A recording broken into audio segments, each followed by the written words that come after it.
Hello everyone, आपका बहुत बहुत स्वागत है हमारे चैनल वाइटल आयुर्वेदा में। चैप्टर नंबर 11 वन शॉट में हम डिस्कस करेंगे। जैसा हमारा वन शॉट सीरीज चल रहा है उसी सीरीज को हम कंटिन्यू करेंगे और आज हम बात करेंगे चैप्टर नंबर 1 का पार्ट 1, क्योंकि चैप्टर नंबर 11 में बहुत ज़्यादा कंटेंट है, बहुत ज़्यादा चीज़ें हैं जिनको हम एक या दो पार्ट में डिस्कस करने वाले हैं। तो आज हम बात कर रहे हैं, सबसे पहले हम बात करते हैं सर्प विष के बारे में, जो काफ़ी ज़्यादा इंपॉर्टेंट टॉपिक है चैप्टर नंबर 11 से। और जो सर्प विष है वो एग्जाम्स में मोस्टली 5 मार्क्स या 10 मार्क्स में भी पूछा जाता है। तो सबसे पहले हम बात करते हैं सर्प विष के बारे में। तो जो हमारा जांगम विष है, सबसे पहले जो विष जांगम कौन से होते हैं, जो जांगम प्राणियों से प्राप्त होते हैं उनको हम जांगम विष कहते हैं। और सर्प विष भी हमारा एक जांगम विष में ही आता है। तो ठीक है, बात करते हैं अब यहाँ पर हम लोग। तो सबसे पहले अगर बात की जाए, परिभाषा क्या है, जांगम प्राणियों में पाए जाने विष वाले विष को हम क्या कहते हैं, जांगम विष कहते हैं। और इन विषों में सर्प विष सबसे ज्यादा घातक और सबसे ज्यादा मारक होता है। ठीक है, यहाँ पे जो हमें स्टार्ट करना है, अगर सर्प विष लिखने के लिए आता है तो हमारी जो डेफिनेशन रहेगी वो यहाँ पर यही रहेगी। अब थोड़ी सी बात कर लेते हैं कि इनके स्वभाव से, जो सर्प होता है, सांप होता है, वो डरपोक और आलसी होता है, लेकिन किसी भी प्रकार से क्रोधित होकर मनुष्य को काटता है। यह पॉइंट चाहो तो लिख सकते हो, लेकिन इतना ज्यादा इंपॉर्टेंट नहीं है। बात करते हैं हम संख्या के बारे में। तो पूरे संसार में जो स्पीशीज होती हैं सांपों की, वो होती हैं 2500 स्पीशीज। भारत में 216 स्पीशीज पाई जाती हैं, जिनमें हमारे पास केवल 52 पॉइजनस होते, वेनमस होते हैं, या हम कह सकते हैं विषैले सांप भारत में पाए जाते हैं। अब जो इम्पोर्टेंट परिभाषा के बाद रहेगा वो है हमारा क्लासिफिकेशन। जो हमारे सांप हैं वो क्लासीफाई किए गए मेजर दो कैटेगरी में। पहली कैटेगरी है दिव्य, मतलब जो कहाँ पर हैं, जो दैविक शक्ति वगैरह वाले हैं, जो आकाश में विचरण करने वाले होते हैं। और इनमें कौन आता है, वासुकी और तक्षक आता है। ठीक है, इसको हमें इतना ज़्यादा इंपॉर्टेंस नहीं देनी है। जो बात करेंगे वो हम किसके बारे में करेंगे, भौमिक, यानी कि जो हमारे टेस्टिल यहाँ पर प्रेजेंट होते हैं वो हमारे भूमि पर विचरण करने वाले होते हैं 5। कौन कौन से होते हैं, इनके नाम याद रखने हैं। पहला है द्रविकर, दूसरा मंडली, तीसरा रजिमान, चौथा निर्विष और पांचवा है विक्रंज। तो सबसे पहला पॉइंट हमारा यही रहेगा कि जब हम सर्प को क्लासिफाई कर रहे हैं तो दो कैटेगरी में क्लासिफाई करेंगे। एंड देन आपके जो भौमिक सर्प हैं वो 5 प्रकार के होते हैं, जिसमें सबसे पहला द्रविकर। द्रविकर में क्या होगा कि बेसिकली इनके जो फने होते हैं, फने पे क्या रहेगा, त्रिशूल वगैरह का, चक्र वगैरह का वहां पर निशान होता है। और काटने पर क्या होते हैं, ये बहुत ज्यादा हानिकारक होते हैं या शीघ्र मृत्युकारी होते हैं। तो द्रविकर में अगर देखोगे तो चक्र, हल या अंकुश का चिन्ह धारण करने वाले फन युक्त, इनका पास क्या होता है, फना होता है और शीघ्र चलने वाले होते हैं, मतलब बहुत ज्यादा तेज गति होती है। तो जिनके पास फना होता है वो होता है हमारे द्रविकर। दूसरा मंडली। मंडली में क्या रहेगा, मंडल प्रेजेंट रहेंगे स्किन के ऊपर। जैसे आप यहाँ पे देखो, ये रहा हमारा मंडली। तो मंडली में क्या है, मंडल प्रेजेंट है। ठीक है, इसमें इसी को हम कहेंगे मंडल। अनेक प्रकार के मंडल होते हैं और ये चपटे और मंद गति वाले होते हैं, धीरे धीरे चलते हैं, अग्नि समान चमक वाले होते हैं। तो कैसा रहेगा, सूर्य के समान और अग्नि के समान चमक रहेगी। इसके बाद है रजिमान। रजिमान क्या होगा कि जिनमें तिरछी धारियां, इस तरह से टेढ़ी मेढ़ी धारियां होती हैं जिनकी स्किन पे, वो रहेंगे हमारे रजिमान। जैसे यहाँ पे देख रहे हो, ये स्किन पे इस तरह से लाइंस होती हैं। तो क्या कहा गया, जिनके ऊपर क्या रहेगा, चिकनी और अनेक प्रकार के रंगों की तिरछी मेढ़ी धारियां होती हैं, रेखाएं होती हैं। इसके बाद रहेगा निर्विष। तो निर्विष बेसिकली अगर हम बात करते हैं तो संख्या में 12 प्रकार के होते हैं। और इन सर्पों के जो है डंक में किसी प्रकार की विषाक्तता नहीं होती, मतलब जो काटते हैं तो किसी प्रकार की विषाक्तता नहीं होती है। लास्ट बचता है हमारा पांचवा विक्रंज। विक्रंज बेसिकली क्या है, हाइब्रिड है। किसका हाइब्रिड है, विक्रंज 10 प्रकार के होते हैं। और इनमें क्या होगा, ये बेसिकली द्रविकर, मंडली और रजिमन, इन तीनों के मिले जुले लक्षण रहेंगे। जैसे आप यहाँ देख पा रहे हो, इनके पास क्या है, इस तरह से मंडली की तरह भी है, ठीक है, और ये रजिमन की तरह भी है आगे से। और क्या रहेगा हमारा, द्रविकर की तरह भी यहाँ पे इसमें लक्षण मिलेंगे। तो बेसिकली ये क्या है, हमारा हाइब्रिड होता है। अब हम बात करते हैं अपना जो इनके लक्षण रहेंगे और इनके दोष, कौन कौन से दोष को बेसिकली ये हमारे अफेक्ट करता है। तो द्रविकर में क्या बताया, जिनके पास फन है, देख रहे हो ना आप यहाँ पे, क्या है, फन है, जिनके पास फना है उनको हम क्या कह रहे हैं, तो उसको कह रहे हैं द्रविकर। ये बेसिकली नंबर में कितने होते हैं, ये 26 होते हैं। इनके पास देखो फन रहेगा और चक्र, हल, अंकुश के निशान बने हो सकते हैं। तो जो फना है सिर पे, यहाँ पे क्या रहेगा, चक्र वगैरह के या हल वगैरह के निशान वहाँ पे प्रेजेंट होते हैं। गति की बात करते हैं तो बहुत ज्यादा तेजी से चलने वाले होते हैं। वात दोष को बेसिकली ये प्रभाव करते हैं, मतलब वात को दूषित करते हैं, जिसकी वजह से विष क्या रहेगा, कटु होता है इनका और रुक्ष होता है नेचर में। इसके बाद दूसरा था हमने पढ़ा मंडली। मंडली में कितने होते हैं? 22 प्रकार के मंडली होते हैं, जिनमें क्या रहेगा, बिना फन वाले होते हैं, तो इनके पास फना नहीं होता है, और शीघ्र जो शरीर है उस पर गोल मंडल या कह सकते हो चकते वगैरह होते हैं, जो और इनकी जो चमक है वो अग्नि या सूर्य के समान होती है। गति की बात करते हैं, मंद गति वाले होते हैं, धीरे धीरे गति करते हैं, और बेसिकली हमारे पित्त दोष को क्या करते हैं? प्रकोपित करते हैं। इस वजह से क्या होता है, इनका जो विष होता है वो अम्ल और उष्ण होता है। ठीक है, तो जब आप क्लासिफाई कर रहे हो तो इन तीन के बारे में ज्यादा लिखना होता है, द्रविकर, मंडली और रजिमन। निर्विष तो निर्विष रहेगा, और वैक्रंज में क्या रहेगा, वो तीनों का यहाँ पे हाइब्रिड का लक्षण है। रजिमन कितने हैं? रजिमन है हमारे पास 10, और ये क्या है, शरीर पर इनके बेसिकली तिरछी और सीधी रेखाएं होती हैं, और ये दोष क्या करते हैं? कफ दोष को कुपित करते हैं, जो जिसमें इसका विष जो है वो मधुर और शीत वीर्य वाला विष यहाँ पर होता है। तो इसके बाद निर्विष कितने हो गए? 12, और हमारे पास वैक्रंज रहेंगे 10। इस प्रकार से हमारे पास क्या रहेगा, विष का यहाँ पे जो हमारे स्नेक है, सर्प है, उनका वर्गीकरण रहेगा। इसके बाद यहाँ पे जो मेन वर्गीकरण था, जो क्लासिफिकेशन था, ये हमारा मेन क्लासिफिकेशन था। इसके अलावा भी क्या किया गया? क्लासिफाई किया गया है, जैसे अन्य जातियों के बेसिस पे, जैसे नर है, मादा है या नपुंसक है, मतलब मेल क्या सिम्टम्स रहेंगे, क्या लक्षण रहेंगे, फीमेल अगर है सांप तो उसके क्या, और अगर नपुंसक है तो उसके क्या लक्षण रहने वाले हैं।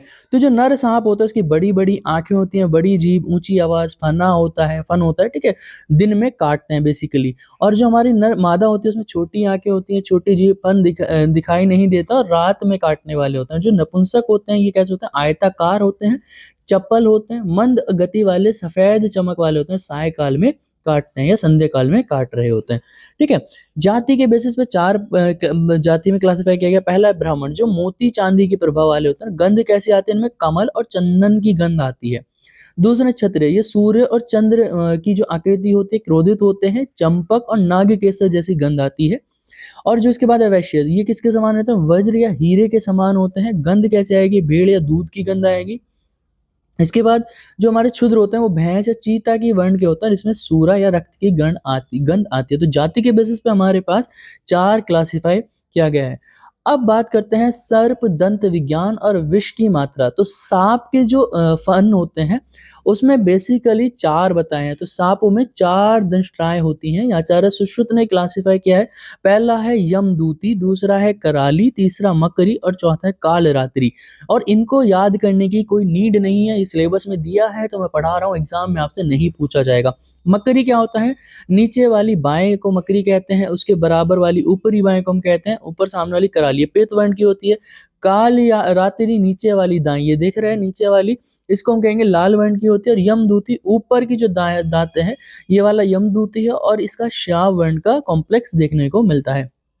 विष की मात्रा, तो गोपुज के बाल के से टपकी एक बूंद जल इज इक्वल्स टू बाएं नीचे वाली दंत का विष। तो जो बाएं नीचे वाला है, ठीक है, बाएं नीचे वाला कौन सा है? देखो आप यहाँ पे, बाएं नीचे वाला कौन सा था?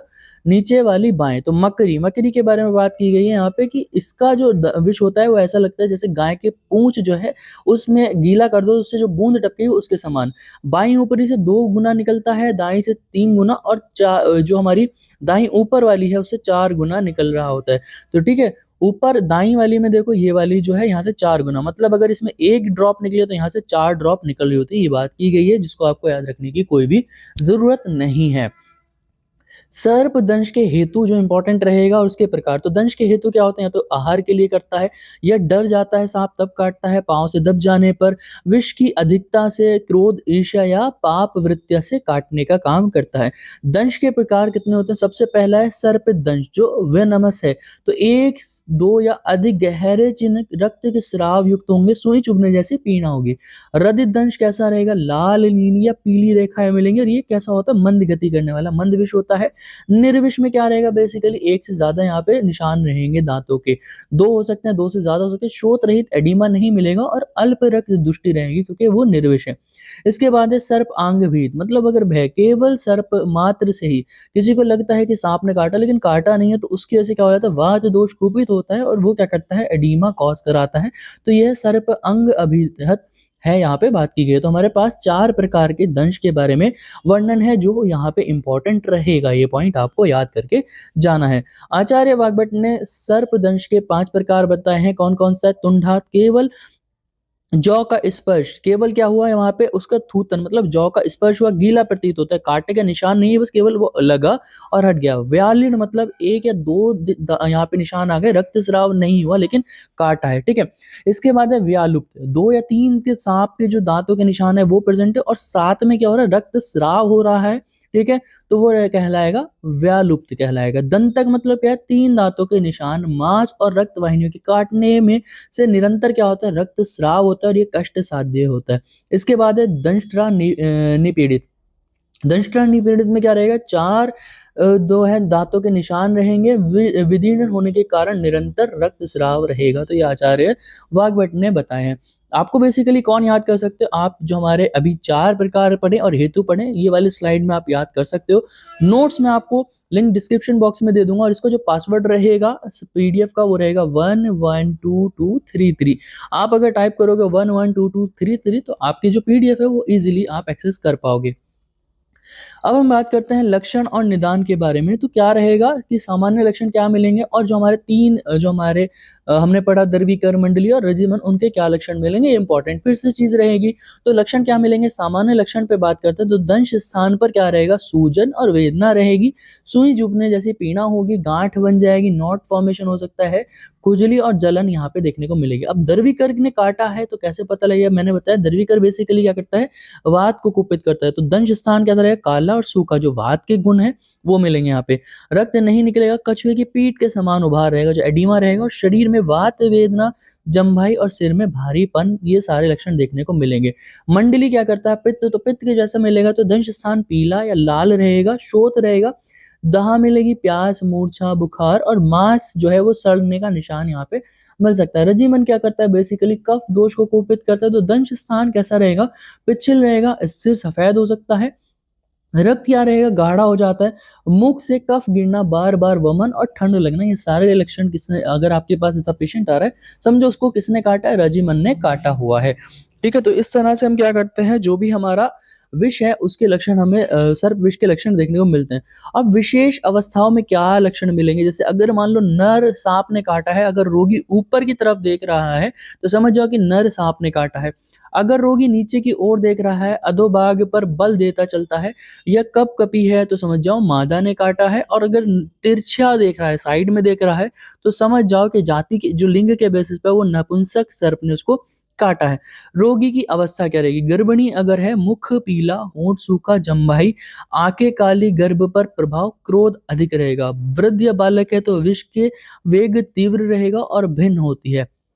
ये हमें जो इंपॉर्टेंट पॉइंट है यहाँ पे हमें क्या रखना है, ये वाले जो लक्षण है वो इंपॉर्टेंट रखने हैं, और यहाँ पे जो हमारा सर्पदंश के हेतु और प्रकार है वो हमें यहाँ पे इंपॉर्टेंट याद रखने हैं, अभी जो हमने पढ़ा रिसेंटली। अब इसके बाद हम बात करते हैं विष के वेग, जो ये है इंपॉर्टेंट पूछा जाता है, तो विष के वेग बात करते हैं। तो विष के वेग कितने हैं, 7 वेग बताए गए हैं। तो पहला वेग क्या रहेगा, दर्विकर, मंडली और रजीमन। तो दर्विकर क्या है, वात को कुपित करता है, मंडली पित्त को, और रजीमन क्या करता है, कफ को कुपित करता है। तो वेग में क्या रहेगा, दरवी करके पहले में कि रक्त केवल दूषित होगा, काला रंग मिलेगा, शरीर पर चींटियां चलने का आभास रहेगा, ठीक है।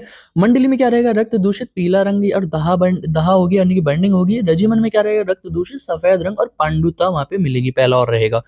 वेग, जब दूसरा वेग आएगा तो यहाँ पे क्या होगा, मांस दूषित रहेगा, अति काला वर्ण हो जाएगा, और ग्रंथि में क्या हो जाएगा, शोथ हो जाएगा। ग्रंथि शोथ मतलब गांठ की तरह, इस तरह से एडीमा रहेगा, या फिर तुम कह सकते हो लिम्फाइड टिश्यूज जो है वो वहां पे स्वेलिंग होना शुरू हो जाएगी। मांस यहाँ पे दूषित हो जाएगा, पीला वर्ण रहेगा, अधिक सूजन आ जाएगी। यहाँ पे क्या होगा, मांस दूषित होगा, पांडुता बहुत ज्यादा आएगी और सिर में शोथ रहेगा। धीरे धीरे क्या हो रहा है कि जो जो नीच कॉम्प्लेक्स जो वहां पे वर्ण था वो धीरे धीरे बढ़ता जा रहा है। जैसे वेग तीसरा आएगा, मेद दूषित हो जाएगी दंश स्थान में, कोथ यानी कि गैंग्रीन हो जाएगा, सिर भारी और पसीना आने लगेगा। इसी तरह अगर मंडली ने काटा, मेद दूषित होगी, बहुत ज्यादा प्यास लगेगी, पसीना आएगा, नेत्र के विकार रहेंगे। अगर यहाँ पे रजमन की बात करते हैं, यहाँ पे मेद दूषित होगी, कफ का स्राव होगा, नासिका नेत्र से स्राव रहेगा। चौथा ही वेग जैसा आएगा तो विष क्या करेगा, अब विष क्या कर रहा है, कोष्ठ में प्रवेश करना शुरू कर, जिसकी वजह से कफ वृद्धि रहेगी और वमन रहेगा। पांचवें वेग में दर्विकर में क्या रहेगा, विष अस्थि में प्रवेश कर जाएगा, जिसकी वजह से हिचकी, प्राण वगैरह आएगा। अस्थि से कहाँ जाएगा, वो मज्जा में जाएगा, जिसकी वजह से क्या होगा, अतिसार, मूर्छा वगैरह आएगा। लास्ट में क्या करेगा, शुक्र दोष की दुष्टि कर देगा, जिसकी वजह से कंधे, पीठ की पेशियां शिथिल हो जाएंगी और श्वास अवरोध रहेगा। तो यहाँ पे आता है ना कि क्वेश्चन पूछा जाता है इस जो है पृष्ठ कंध जो है वो कौन सी उसके में लटकता है, तो सातवें वेग में लटक जाते हैं, ठीक है। जो कंधे हैं और ये हमारी जो हड्डियां वगैरह है, पेशियां हैं, वो लटकनी शुरू हो जाती हैं, ठीक है। तो ये इंपॉर्टेंट पॉइंट है सेवंथ वेग का। तो इसके बाद मंडली में क्या रहेगा, चौथे वेग में विष क्या करेगा, कोष्ठ में जाएगा, संपूर्ण अंगों में फैलेगा और द्रवी करके समान यहाँ पे और यहाँ पे भी सातवें, तो छठे और सातवें वेग में क्या रहेगा, तीनों दोष में क्या रहेगा, जो तीनों टाइप के हैं वहां पे क्या रहेगा, मज्जा और लास्ट में शुक्र की ही दृष्टि होगी।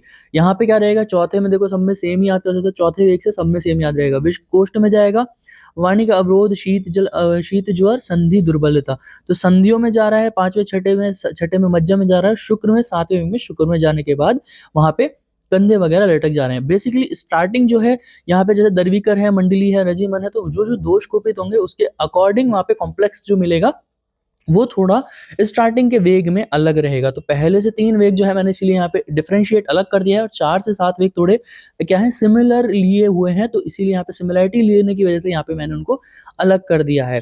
अब हम बात करते हैं सर्प विष की सामान्य चिकित्सा। अब तो ये इंपॉर्टेंट रहेगा, विष के वेग आ सकते हैं तो याद करके जरूर जाइएगा, मैं बोलूंगा कि इसको स्किप नहीं करना है।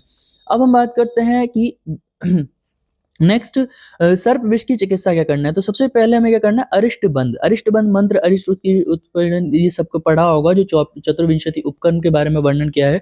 तो हमें क्या करना है, अरिष्ट बंध। अरिष्ट का मतलब क्या होता है कि मृत्यु कारक जो है उसको बांध देना। तो जब हम क्या करेंगे, मान लो यहाँ पे सांप ने काटा है तो हम क्या करेंगे, कपड़ा वगैरह बांध देते हैं, कितना 4 या 7 अंगुल ऊपर रस्सी या सूती वस्त्र वगैरह या वृक्षित छाल वगैरह बांध देते हैं, जिसी को हम क्या कहते हैं, अरिष्ट बंध कहते हैं। अरिष्ट का मतलब क्या है, मृत्यु सूचक लक्षण। तो मतलब हम क्या कर रहे हैं, मृत्यु सूचक लक्षण को बांध दे रहे हैं। इसके बाद हम क्या कर सकते हैं, सक्शन कर सकते हैं। मुख में पहले ही ध्यान रखना है कि जब आप किसी का विष कर रहे हो तो आपको क्या करना है, मुख में बालू वगैरह भर देना है ताकि वो विष आपको दूषित ना करे, ठीक है। अग्निकर्म कर सकते हैं, स्वर्ण या लोह की शलाका से उसको जला सकते हैं। लेकिन ध्यान रखना है कि अगर मंडली सर्प ने काटा है और पित्त प्रधान होता है तो वहां पे अग्निकर्म नहीं करना, क्योंकि जो हमारा मंडली है, बताया था मंडली कैसा रहेगा, पित्त प्रधान रहेगा, तो वहां पे अग्निकर्म नहीं कराना है। छेदन कर सकते हैं, इंसिजन यानी कि कटिंग कर सकते हैं, जैसे काटा उसके बाद छेदन करा दो, ये वाग्भट ने बताया है। सर्प अनुसार विशिष्ट चिकित्सा, अगर कफ की दृष्टि है तो पिपली, नागर, छार, मक्खन के साथ लेप कर दो, ठीक है। जो अगर दर्विकर ने काटा तो श्वेत अपराजिता की जड़, मधु और नस्य का नस्य देना है। सिंधुवार और सफेद अपराजिता दे सकते हो। मंडली ने काटा है तो मंजिष्ठा, मधुयष्टि, जीवक, ऋषभक, इन सब शीतल औषधियों को यूज कर सकते हो, पित्त को कम करेगी। रजिमन ने काटा तो शुंठी, पिपली, मरीच वगैरह जो हमारे तीक्ष्ण द्रव्य है उनको वहां पे यूज कर सकते हो। दिव्य सर्प अगर है तो ग्रह धूम, हल्दी, दारू, हल्दी और शहद। दिव्य सर्प हमने 2 टाइप के पहला पढ़ा था ना, दिव्य और भौमिक, तो ये तो बेसिकली नहीं रहेगा दिव्य सर्प वाले में, ठीक है। अब हम बात करते हैं वेग के अकॉर्डिंग, जैसे हमने 7 वेग पढ़े तो उसमें क्या क्या चिकित्सा है। अगर वे पहला वेग है दर्विकर का तो रक्त मोक्षण करा दो, रजिमन का है तो अलाबू से रक्त मोक्षण। तो बेसिकली दोनों में क्या कराना है, पहले वेग में हमें क्या करना है, रक्त मोक्षण कराना है, या फिर हमें मधु और घृत मिश्रित अगध का पान कराना है रजिमन में। वेग अगर दूसरा है तो द्रविकर और मंडली में क्या कर सकते हैं, मधु और घृत का के साथ मिला हुआ अगध पान। मतलब अगध का पान मतलब एंटीडोट को क्या करो, जो भी हमारे पास विषघन महाकषाय वगैरह बताए या मुर्वा दुर्वा आदि अगध बताया, जो भी अगध बताया उसको क्या करो, मधु और घी के साथ मिलाकर दे दो। रजिमन में क्या कराओगे, वमन करा सकते हो, अगध पान करा सकते हो। अगर हमारे पास तीसरा वेग है तो द्रविकर में क्या करो, विषनाशक जो है हमारा है वो नस्य दे दो, अंजन दे दो। मंडली में क्या कर सकते हो, विरेचन या हम कह सकते हैं यवागु का वहां पे सेवन कराना है। रजिमन अगर है तो द्रविकर के समान जो हमने चिकित्सा की है कि विषनाशक, नस्य और अंजन, तो वो यहाँ पे बताया गया। अब चौथे वेग की चिकित्सा क्या करनी है, अगर किसी को फोर्थ वेग वहां पे आ रहा है, फोर्थ वहां पे, तो हम क्या कर सकते हैं, वमन और यवागु कराना है द्रविकर में।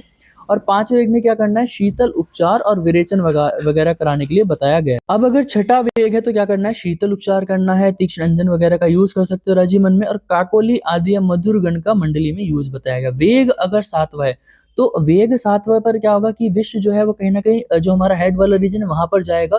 तो द्रविकर में क्या करना है, तीक्ष्ण अंजन, अवपीड़न, नस्य वगैरह देना है, और विशेष क्रिया क्या कर सकते हैं, शस्त्र से सिर पे जो हमारा कागपति मतलब क्रोफुट इंसिजन, यहाँ पे इस तरह से ऐसे इंसिजन लगाना है, ठीक है। तो उससे क्या होगा कि जो हमारा जो हमारा दूषित रक्त है वो वहां से स्राव हो जाएगा। तो ये हमारा वेग के अकॉर्डिंग चिकित्सा बताई गई है। अब हम बात कर, ये तो हमारा आयुर्वेद का पोर्शन हुआ, जो मेनली क्वेश्चंस बनते हैं वो आयुर्वेद के पोर्शन से ही बनते हैं, लेकिन आपको थोड़ा बहुत मॉडर्न का पॉइंट्स या मॉडर्न के एस्पेक्ट्स भी वहाँ पे कवर करने रहेंगे, तो उसके बारे में बात करते हैं। तो अगर हम बात करते हैं जो हमारे स्नेक है, स्नेक को किस नाम से डिनोट कर सकते हैं? ओफिडिया के नाम से। कैसे होते हैं? बेसिकली लिम्बलेस होते हैं, लिम्स नहीं होते, हाथ पैर नहीं होते, एलोंगेटेड होते हैं, फ्लेक्सिबल रेप्टाइल्स होते हैं। अब अगर हम ग्लोबली देखें तो 2500 स्पीशीज होती हैं, ठीक है, जिसमें 700 क्या है नियरली वेनमस है, और मोस्ट स्पीशीज क्या है हार्मलेस होती है ह्यूमंस के लिए, ठीक है। अब इसमें दो टाइप होते हैं, पहला होता है पॉइजनस, मतलब जो हमारी बॉडी में जाएगा, अगर इंजेक्ट करेगा वुमन, तो हमारी जो है स्पेशलाइज टीथ कॉल्ड फैंग्स, इनके पास क्या होते हैं? बेसिकली फैंग्स होते हैं। नॉन वेनमस से क्या होते हैं कि लेग, इनके पास वेनम नहीं होता, यूज मस्कुलर पावर, तो ये मसल्स पावर को यूज करते हैं, और जिसकी वजह से जो हमारा प्रे है, जो अपना शिकार वगैरह, उसको क्या करते हैं? वेजो कॉन्स्ट्रिक्ट करके उसको इंगल्फ करते हैं। तो हमें क्या करना है? आइडेंटिफाई कैसे करेंगे वेनमस और नॉन वेनमस के स्नेक के बीच में? यहाँ से एमसीक्यू भी बनता है, बहुत बार एमसीक्यू बना है, खास करके इस महायोगी गुरु गोरखनाथ में। इस बार भी, पिछली बार भी 21-22 बैच में पूछा गया था कि वेनमस के नॉन वेनमस का कौन सा वहाँ पे इंडिकेशन है। तो अगर हम देखते हैं वेनमस की जो है, अगर जहरीला है तो क्या रहेगा? वर्टिकल पिपल रहेंगे, इस तरह से आपको वर्टिकली पिपल अरेंज मिलेगा। अगर राउंडेड पिपल है तो समझ जाओ कि वो कैसा नॉन वेनमस स्नेक है। अगर उसका हेड कैसा है? ट्रायंगुलर है तो नॉन वेनमस है। अगर हेड कैसा है, सॉरी वेनमस है, अगर राउंडेड है तो समझ जाओ कि वो नॉन वेनमस स्नेक है। अगर यहाँ पे हीट सेंसिंग पिट प्रेजेंट है, heat sensing pit present, the coral snake is an exception. Coral snake exception होता है, वेनमस है, लेकिन उसके पास राउंड पिपल होते हैं। तो राउंड पिपल का एक एग्जांपल, एक यहाँ पे क्या आया है, एक एक्सेप्शन आया है, वो भी हमने बात कर ली। यहाँ पे हीट सेंसिंग पिट्स होता है, मतलब ये क्या करते हैं? हीट सेंसिंग पिट क्या करते हैं? ये सेंस करते हैं किसको? जो हॉट ब्लडेड एनिमल है या वार्म ब्लडेड एनिमल है, उनको सेंस करते हैं, जिसकी वजह से ये उसको शिकार करते हैं। अब अगर हम बात करते हैं स्केल्स, जो उसके लाइन लकीर होती हैं, तो बेसिकली इतनी ज़्यादा बड़ी होती हैं स्केल की, उसकी बेली को कवर कर रही होती है वेनमस में, ठीक है। तो स्केल्स कवर एंटायर बेली, पूरा एरिया कवर करती है, लेकिन जो नॉन वेनमस है उसमें जो स्केल्स होती हैं वो बहुत ज़्यादा कम होती हैं और इतनी ज़्यादा विड्थ नहीं होती है, ठीक है। वेनमस में अगर देखोगे तो टेल वगैरह है, यहाँ पे कंप्रेस्ड है, यहाँ पे कैसे टेपरिंग टेल मिलती है। बाइट मार्क देखोगे, अगर वहाँ पे 2 फैंग मार्क है तो समझ जाओ कैसा है? वेनमस है। अगर बहुत ज़्यादा है या रो है, वहाँ पे मल्टीपल टीथ से दिख रहे हैं, तो वहाँ पे समझ जाओ कि जो बाइटिंग है वो नॉन वेनमस स्नेक की रहेगी, ठीक है। अब हम बात करते हैं फैमिली वाइज, जो इतना ज़्यादा इंपॉर्टेंट नहीं है, इसको स्किप कर सकते हो। जो इंपॉर्टेंट पॉइंट था यहाँ पे वो था हमारा वेनमस एंड नॉन वेनमस के बीच का डिफरेंस, और साथ में जो उसका इंट्रोडक्शन था वो हम यहाँ पे रहता है। तो जैसे अगर हम बात करते हैं टाइप्स के बेसिस पे, कुछ होता है न्यूरोटॉक्सिक, कुछ होते हैं हमारे पास हीमोटॉक्सिक, और कुछ होते हैं हमारे पास मायोटॉक्सिक। न्यूरोटॉक्सिक मतलब बेसिकली जो हमारे नर्वस सिस्टम को अफेक्ट करते हैं। तो उनकी अगर देखते हो उसमें कौन आता है? कोबरा, कैरेट और कोरल स्नेक आता है। तो एग्जाम्पल में पॉइंट, ये एमसीक्यू के पॉइंट में पूछा जाता है कि कोबरा या कैरेट वगैरह कौन से फैमिली से बिलोंग करते हैं, न्यूरोटॉक्सिक होते हैं टाइप ऑफ वेनम। फैमिली कौन सी है? एलिपीडिए फैमिली है, जिसमें आपको फैमिली याद नहीं रखनी, बेसिकली आपको याद क्या रखना है कि ये न्यूरोटॉक्सिक होते हैं, मतलब हमारा जो नर्वस सिस्टम है उसको अफेक्ट करते हैं। रीजन कहाँ पाया जाता है? ट्रॉपिकल और सब ट्रॉपिकल रीजन में प्रेजेंट होते हैं, जैसे इंडियन ओशन या पैसिफिक ओशन वगैरह में, पैसिफिक, ठीक है, तो वहाँ पे प्रेजेंट होते हैं।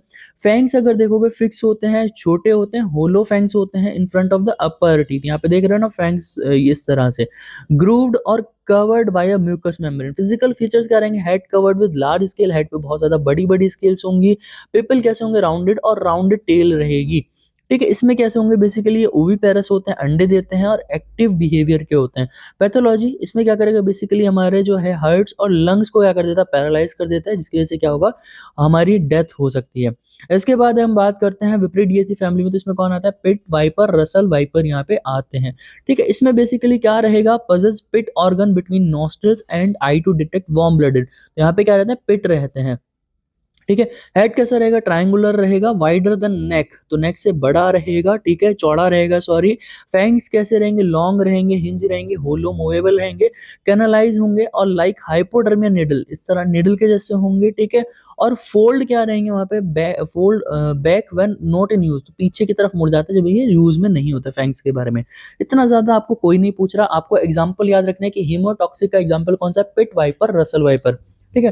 फिजिकल फीचर देखोगे वर्टिकली इलिप्टिकल पिपल्स होते हैं, टेपरिंग एंड्स होती है, और रिप्रोडक्टिव में अगर देखते हैं ओवो ओवी पैरा जोनो करते हैं, अंडे भी देते हैं एंड देन बच्चे भी देते हैं, ठीक है। इसके बाद हम बात करते हैं हाइड्रोफीडिए, मतलब सी स्नेक में कौन आएगा, बेसिकली ये होता है मायोटॉक्सिक, मसल्स टॉक्सिसिटी कॉज कराते हैं। इसमें क्या है, एविनिसिटी ऑफ सी कोस्ट वगैरह में प्रेजेंट होते हैं। अगर इसमें एक्वेटिक एडेप्टेशन को चीजें अडेप्ट भी कर लेते हैं, लाइक स्मॉल हेड होता है, फ्लैटेंड पैडल लाइक टेल होती है स्विमिंग के लिए, डोर्सल नोस्ट्रिल होते हैं, ठीक है। उसके बाद क्यूटेनस रेस्पिरेशन होता है, मतलब स्किन के थ्रू रेस्पायर करते हैं। वेंट्रल स्केल क्या होता है, वहाँ पे साइज जो है छोटा होता है। देखते हैं तो कैसे होता है, वीवी पैरस है ना, यंग वन को बर्थ देते हैं, और वेनमस होते हैं लेकिन सेल्डम बाइट करते हैं, ठीक है। तो यहाँ पे कॉमन पॉइजनस स्नेक्स दिए हैं, जैसे कोबरा है, कॉमन कैरेट है, ब्रांडेड कैरेट है, जिसको हमें इतना ज़्यादा डिटेल में पढ़ना ही नहीं है, और किसी भी चीज़ में हमें बस यहाँ पे जो मैंने आपको बताया ना, सी स्नेक में एग्जाम्पल, जो हमारा हीमोटॉक्सिक है उसमें एग्जाम्पल, वो एग्जाम्पल आपको याद रखना। बाकी ये चीज़ें यहाँ पे मैं स्किप कर दे रहा हूँ, इसमें कोई भी आपको काम नहीं रहेगा, ठीक है। अब बात करते हैं जो हमें पढ़ना है कि जो वेनम है उसके बेसिकली कितने टाइप के एंजाइम्स होते हैं और कैसे कैसे वर्क करते हैं। तो venomous snake employ 6 to 12 different type के एंजाइम करते हैं पर स्पीशीज। जैसे कोलिनेस्टेज, ये क्या करता है, हमारे नर्वस सिस्टम को अफेक्ट करता है, और जो हमारी मसल्स हैं उसको रिलैक्स करता है, two of loss of control, जिसकी वजह से क्या हो जाता है, हमारा कंट्रोल खत्म हो जाता है। अमीनो एसिड ऑक्सीडेज, ये क्या करता है, ट्रिगर करता है अदर एंजाइम्स को। इसी तरह एडिनोसिन ट्राइफॉस्फेट क्या करता है, शॉक एजेंट की तरह वर्क करता है, जिसकी शॉक क्या होगा, मतलब लैक ऑफ ब्लड सप्लाई होगा ब्रेन वगैरह को, जिसकी वजह से क्या हो जाएगा, जो प्रे है जिसको भी काटेगा तो वो इमोबिलाइज हो जाएगा। इसी तरह इसके अंदर जो पेप्टाइड ब्रेडिकाइनेज पोटेंशियर्स होते हैं, वो क्या करते हैं, ब्लड वेसल को डायलेट फैला देते हैं, और इसकी वजह से परमिएबिलिटी क्या हो जाती है, इंक्रीज हो जाती है, जो भी ब्लड के कंटेंट है वो बाहर निकल के आना शुरू हो जाते हैं सेल मेम्ब्रेन से, जो भी हमारी मेम्ब्रेन है। पॉलीपेप्टाइड टॉक्सिन क्या करते हैं, ये हमारे नर्व इंपल्स को या हमारा नर्व ट्रांसमीटर्स को डिस्टर्ब करते हैं। इसी तरह प्रोटियोलिटिक एंजाइम क्या करते हैं, हमारे कैटालाइज करते हैं टिश्यू के स्ट्रक्चर को, जिसकी वजह से टिश्यू का ब्रेकडाउन होगा। और जो हमारा हाइल्यूरोनिडेज एंजाइम होता है, हमारा जो कनेक्टिव टिश्यू है उनको क्या करता है, ब्रेक करता है, ठीक है। और क्या करता है, डिफ्यूजन को एनहांस करता है। प्रोटीएज की अगर बात करते हैं, डिसरप्ट करता है पेप्टाइड बॉन्ड को, जिसकी वजह से क्या होता है, हेमोरेज वगैरह देखने को मिलता है। फॉस्फोलिपेज क्या रहेगा, यह हार्म करता है हमारे मसल्स को और नर्व को, और इसके अंदर जो थ्रोम्बिन लाइक एंजाइम होगा वो क्या करता है, ब्लड की क्लॉटिंग को इनहिबिट करते हैं, जिसकी वजह से क्या होगा, ब्लड कंटिन्यूसली सिक्रीट होता रहेगा, मतलब निकलता रहेगा, फ्लो होता रहेगा। ये हमारा बात हो गई किसके बारे में, एंजाइम्स के बारे में। अब यहाँ पे बाइट क्या रहेगा, जो हमें मेन पॉइंट फिर से रहेगा कि साइटोटॉक्सिक क्या करता है, हेमाटॉक्सिक कैसे वर्क करता है, न्यूरोटॉक्सिक कैसे वर्क करता है, ठीक है। तो जो हमारा साइटोटॉक्सिक है ये क्या करता है, हमारा जो सेल है उसके फंक्शन को सुप्रेस करा देते हैं, सेल की डेथ कॉज करा देता है, इसीलिए हम इसको कहते हैं साइटोटॉक्सिक। इसी तरह हीमोटॉक्सिक में क्या रहेगा, जी हमारे आरबीसी को किल करता है और ब्लड क्लॉटिंग को प्रिवेंट करता है। न्यूरोटॉक्सिक का मैकेनिज्म क्या रहता है कि हमारे जो नर्वस टिश्यूज हैं उनको क्या करता है, डैमेज करता है, इसके हमारा जो नर्वस कंट्रोल है वो खत्म हो जाता है। अब अगर हम बाइट की क्लासिफिकेशन की बात करते हैं तो वेनमस बाइट क्या हो सकती है, injection of toxic into wound या muscles mucous membrane. Non venomous bite क्या रहेगा, bite by snake incapable of secreting toxic, मतलब वेनमस में क्या रहेगा कि टॉक्सिक रिलीज होंगे, और नॉन वेनमस में क्या रहेगा, टॉक्सिक नहीं होंगे। ड्राई बाइट क्या है, bite by venomous snake that does not inject toxic, मतलब बाइट तो किया है लेकिन वहां पे क्या है, कोई भी टॉक्सिन बॉडी में इंट्रोड्यूस नहीं कराया, उसको हम कहेंगे ड्राई बाइट कहेंगे। क्लिनिकल फीचर्स या क्लिनिकल मैनिफेस्टेशन यहाँ पे क्या मिलेंगे, यहाँ पे सिम्टम्स क्या मिलेंगे, यूनिवर्सली अगर सिम्टम्स देखोगे प्राइमरी रिएक्शन में क्या रहेगा, ओवरवेलमिंग फियर, जिसकी वजह से क्या रहेगा, नोजिया रहेगा, tachycardia, increase heart rate, fainting, चक्कर वगैरह आ जाएंगे। विजन जो रहेगा ब्लड हो सकता है, एक्सेसिव सलाइवेशन हो सकता है, डिफिकल्टी ब्रीदिंग में हो सकती है, पसीना आएगा, स्वेटिंग होगी, नोजिया वोमिटिंग रहेगा, ठीक है। टू पंचर वुंड हो सकते हैं जब ये काटेगा, स्वेलिंग और रेडनेस हो सकता है, पेन हो सकता है साइड पे, और नंबनेस हो सकती है फेस या लिम्स वगैरह पे। अब हम बात करते हैं स्पेसिफिक सिम्टम्स, जो हमारा न्यूरोटॉक्सिक है और हीमोटॉक्सिक है, जिसमें हमने एलएपीडीए फैमिली पढ़ा और विप्रिडीए में जिसमें रसल वाइपर वगैरह आया, तो उसके क्या सिम्टम्स रहेंगे। तो अगर न्यूरोटॉक्सिक ने काटा है तो वहाँ पे क्या रहेगा, टॉप्सिस, मतलब क्या रहेगा, आंखें नीचे की तरफ लटक जाएंगे, ड्रॉपिंग आईलेट, जो आईलेट्स हैं वो नीचे की तरफ लटकेंगी, जिसको या हम कह सकते हैं हर्लेट्स पैरालिसिस भी मिलेगा। ऑप्थेल्मो प्लेजिया, मतलब जो आई की मसल्स हैं वो पैरालाइज हो जाएंगी। बेसिकली अगर तुम देख रहे हो जो हमारे न्यूरो टिश्यूज हैं कहीं ना कहीं कनेक्टेड हैं, वो डायरेक्टली अफेक्ट होंगे। कंफ्यूजन रहेगा, स्लर्ड स्पीच रहेगा, स्वेलिंग नहीं कर पाएगा, पैरालिसिस हो जाएगा फेशियल का, पैलेट का, टंग वगैरह का, मसल्स वगैरह, ठीक है, नेक मसल्स। और जिसकी वजह से डेथ किसकी वजह से होगी, रेस्पिरेटरी फेलियर, जो हमारा पॉन्स और मेड्यूला है, आपको पता है नर्वस सिस्टम में वो हमारे रेस्पिरेटरी सेंटर होते हैं, तो वो जब वहाँ पे लैग कर जाएंगे तो उसकी वजह से क्या होगा, रेस्पिरेटरी फेलियर होगा और डेथ हो जाएगी। इसी तरह हीमोटॉक्सिक बेसिकली भी बताया कैसे करते हैं कि हमारे आरबीसी वगैरह का डिस्ट्रक्शन को कराते हैं, या फिर जो हमारा ब्लड क्लॉटिंग फैक्टर्स है उसको नहीं बनने देते, देन वहाँ पे डेथ कॉज कराते हैं। तो वाइपर या हीमोटॉक्सिक में क्या रहेगा, इमीडिएट एकदम से स्वेलिंग आएगी, लोकली नेक्रोसिस हो जाएगा, गैंग्रीन बन जाएगा, कोथ बनने की वहाँ पे प्रोसेस रहेगा। देन इसमें क्या रहेगा, हीमोस्टेटिक एबनॉर्मेलिटीज, मतलब क्या रहेगा, ब्लड की एबनॉर्मेलिटीज मिलेंगी, परसिस्टेंट ऊजिंग वहाँ पे रहेगी बाइट से, हीमोरेज रहेगा, शोक रहेगा, पल्मोनरी एडीमा रहेगा, बहुत ज्यादा ओलिगोयूरिया रहेगा, जॉइंट पेन रहेगा, और जिसकी एक डेथ कॉज क्या रहता है यहाँ पे, रीनल फेलियर। तो इतना ज्यादा वहाँ पे तुम्हारा आरबीसी वगैरह की इंजरी हो रही है, तो जिस वजह से क्या होगा, जो तुम्हारा रीनल है, किडनी है, वो फेल होगी और उसकी वजह से डेथ वहाँ पे मिलेगी। कंबाइंड सिम्टम्स अगर देखते हो मायोटॉक्सिक और न्यूरोटॉक्सिक के, मायोटॉक्सिक क्या करता है बेसिकली, जो हमारा मसल्स में करता है, और ये किस में मिलेगा, सी स्नेक्स में मिलेगा। तो बाइट सेंसेशन में क्या रहेगा, जनरली नॉट पेनफुल, पेनफुल नहीं रहेगी। मस्कुलोस्केलेटल में क्या रहेगा, मायोपैथिक लीजन्स बन जाएंगे मसल्स में, और मसल्स पेन में लास्ट लॉन्गर रह सकता है। तो बाइट के टाइम पे नहीं रहेगा, बाद में मसल्स में कंटिन्यूसली पेन रहेगा। सिस्टमिक अगर हम बात करते हैं, सीवियर हेडेक रहेगा, नोजिया वोमिटिंग रहेगा, क्रिटिकल कॉम्प्लिकेशंस जो है आगे क्या हो सकते हैं, myoglobin potassium level release from damage muscle cause renal failure. अब वहाँ पे जो मायोग्लोबिन निकलेगा, मसल से जो ग्लोबिन निकलेगा, और साथ में जो पोटेशियम निकलेगा, वो क्या करता है, हमारी किडनी को वहाँ पे डैमेज कर सकता है। और हाइपर कैलीमिया मतलब जो है हाई पोटेशियम जो है, वो वहाँ पे कार्डियक अरेस्ट का रिस्क बन सकता है, जिसकी वजह से पेशेंट की डेथ हो जाएगी। तो ये हमारा यहाँ पे स्नेक वेनम या था, हमने सर्प विष में जो जो इंपॉर्टेंट पॉइंट्स है साथ साथ में आपको बताता चला गया हूँ, वो सारी चीज़ हमने पढ़ ली है। एक बार फिर से आपको पीडीएफ का पासवर्ड बताता हूँ। आपको पीडीएफ का पासवर्ड 112233 पासवर्ड रहेगा, आप टाइप करेंगे, आपको पीडीएफ का एक्सेस मिल जाएगा। आई होप आपको लेक्चर पसंद आएगा। मिलते हैं नेक्स्ट वीडियो में, तब तक के लिए गुड बाय।